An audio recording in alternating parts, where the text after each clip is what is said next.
we're here now with the Commissioner for Agriculture, Janusz Wojciechowski. You've seen the whole farm, but Ireland is known for being a very green country, and yet less than 2% of farms in the country are organic. Does that disappoint you or concern you that Ireland has so few organic farms? Ireland is a country with huge potential for development of the organic farming. Yes, you're right that it is now about 2% of land under organic management. We have in European Union ambition to have 25% of land under organic management. In Ireland, according to the strategic plan project, is planned 7.5%. This is big increase of the area under organic farming. But in this farm, that first observation is that farmers, they have no problem with high level of the fertilizer prices. This is now the main concerns of the millions of farmers in European Union. But the organic farmers now there is their profit, that they are not dependent from the fertilizers, from the pesticides.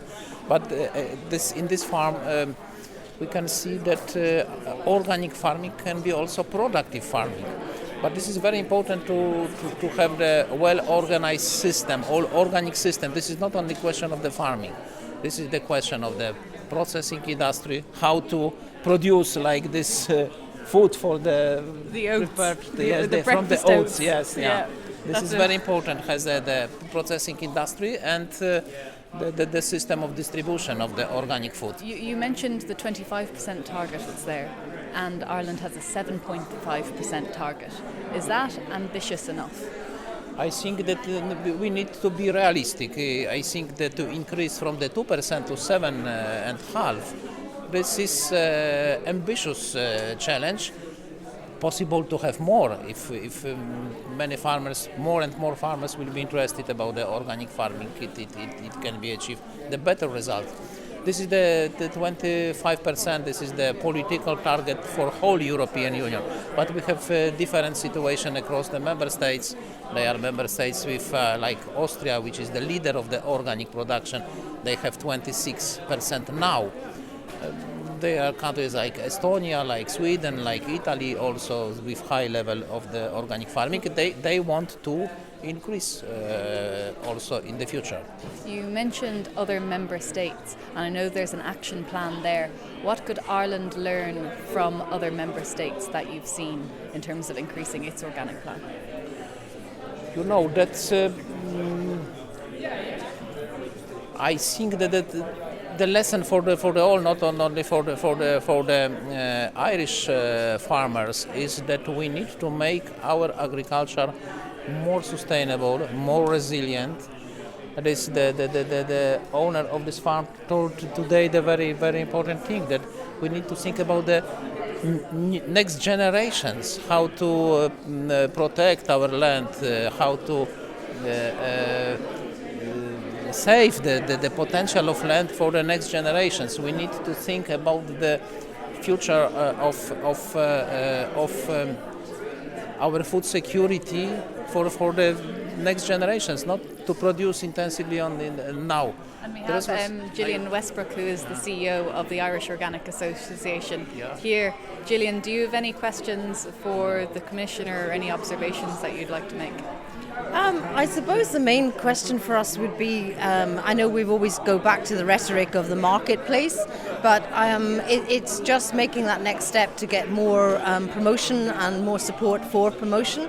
We've found in any range of organic products, once we get it to the shelf, it very much sells. It's not difficult to sell the product. It's actually making that next step. So I appreciate we have a strategy group that's trying to get all of these various actors together in order to sort of get those synergies that is required. I think it's going to be quite a challenge, but it's not insurmountable. I think it can be done. But from your point of view, where do you think the main focus should be in Ireland, and looking at Ireland, where do you think we should really focus our efforts in terms of getting an increase of organics? Would you give it for open it up? Would you specifically look at dairying, for example, because that's very small? Yes, that's you know that We have the organic farming action plan prepared last year on the European level.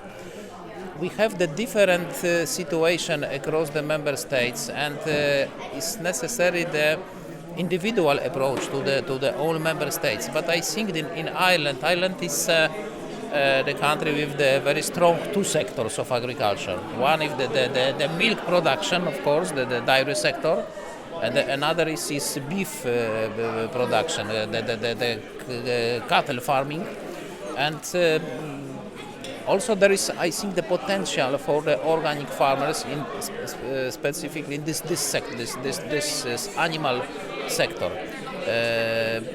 I think that for the people now there is more and more important not only the quantity but quality of food. People want to know how was the food was produced, about the impact for the environment. During the COVID-19 pandemic, that we observed that demand for the organic food was increased more than demand for the conventional food.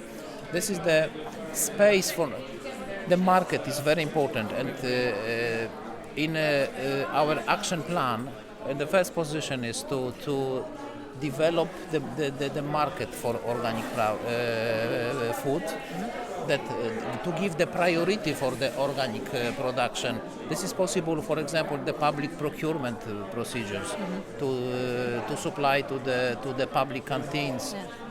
European Union is open for all types of priorities for the organic food.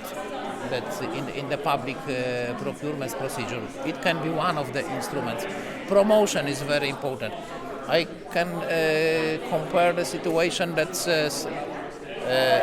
in Denmark the consumption of the organic food per capita is 300 euro per year per capita. Like in other countries, like unfortunately my home country Poland, it's only 4 euro per one consumer. There is difference between the economic situation of the people, but not so high, and there is a space for to increase the organic food. I think in Ireland this is also opportunity to produce organic food for export, not only for local consumption, for export. I'm sure that the organic farming has good perspective in the future. Okay, and speaking of organic food, we better let you enjoy some. There's organic milk and organic cheese. Thank you very much. So Gillian Westbrook, the CEO of the Irish Organic Association, the Commissioner just spoke about public procurement there and canteens. How does that sound to you? There's in and around 66 to 70 million euros a year is actually going into public canteens, so be it the Department of Agriculture, hospitals, schools, prisons, that sort of thing. So there's a huge opportunity there for the organic sector. One of the criteria that you have in the EU, under the EU guidelines for public procurement, is that organics actually gets a very high criteria points. So it's something that certainly the industry really needs to take seriously here at looking at that. You're not displacing other products, and you're not importing products or anything to get that organic fulfillment. You can actually do that here in Ireland. I ran a project some years ago actually demonstrating how that can be done on a small scale as a pilot study. So now that project really needs to be rolled out on a much bigger scale.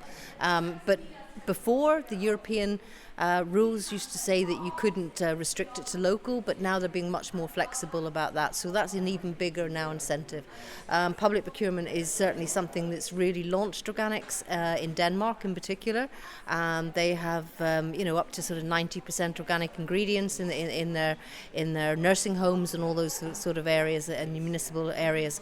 Also in the likes of Italy, for example, in Milan, they have a fantastic school meal project there. But one of the key differences here is going to, obviously we don't do so many school meals, but I appreciate they are looking to do that in the future, and that's a really good place to start. So for example, if there was a school meal system in Ireland more widespread, that most of the food in those school meals would be organic, or for nursing homes or for hospitals or hospital canteens, that a lot of that food could potentially be organic in Ireland. Yes, indeed, and I mean certainly in the one in Rome, actually, another project that they did in Rome. An interesting thing there was it was about 10 years ago when I looked at the prices in the United Kingdom, for example, they were allocating around 75 pence sterling per child, whereas in Rome they were allocating €3.27 per child. So it's not just because it was organic or anything that the price went up, it's actually about getting quality and about defining really good local food. But what they did in actually both in Milan and Rome is that they got this whole food provenance together with it as well. So the food that you were getting was part of the educational system, and that's something that we can really learn from here in Ireland. We do import products into Ireland that we do produce here, including beef, etc. A lot of it goes into the catering sector, so it's a very strong opportunity here for Ireland to actually see some of those supply chains and actually add value to what they're doing.